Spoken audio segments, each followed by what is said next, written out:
Malaki at naglalagablab na apoy ang lumamon sa mga bahay sa barangay Pleasant Hills, Mandaluyong City pasado alas 6 kagabi. Sa drone video, kitang halos isang bloke na bahagi ng barangay ang lawak ng sunog. Nagkulay kahel na ang langit dahil sa apoy.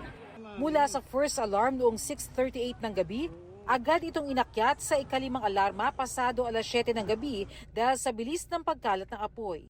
Sunod-sunod ang dating ng mga bumbero na nahirapang apulahin ang apoy.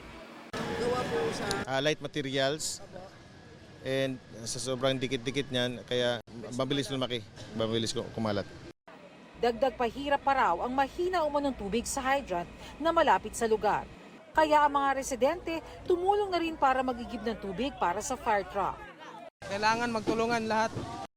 Kumuha na rin sa water tank ng kalapit na townhouse. Wala daw tubig sa hydrant. It's really faulty. Look at the three fire trucks taking water from my the tank there. Oh. Ayon sa BFP, pasado alas 10 ng gabi tuluyang naapula ang apoy. 3 ang naitalang sugatan, inaalam pa ang litsa ng apoy. Pansamantala namang sumisilong sa covered court ang mga apektadong residente. Estimated damage natin ngayon is more or less 1 million. For 200 houses, around 600 families yan. Pleasant Hills kung tawagin ng lugar pero hindi kaaya-aya ang inabutan namin. Mga batang wala man lang tent na matuluyan.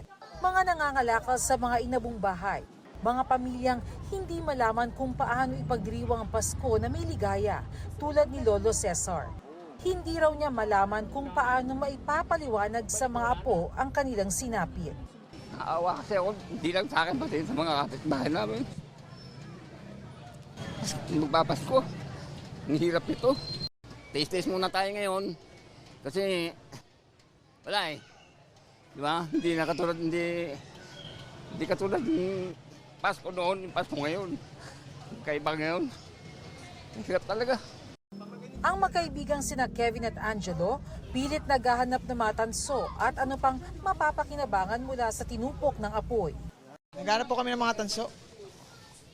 Ang tanso po. Bebenta po. May mga nakakuha naman po kaming mga bakal para kahit papano po is may benta po namin para may pandagdag po ng pagkain po. Di pa po kami nakakabawi-bawi pero ito na naman po yung nangyari. So ayun, 2 weeks na lang po, Christmas na. Ang pamilya ni Austina, masisiluwang tent ang hiling para kahit paano'y may matuluyan ng kanyang mga anak at apo. Pasalamat po ako ka ligtas po sila. Walang nasaktan po. Yung 13 month niya, nasunog na rin yung pera niya doon, naiwan kasi.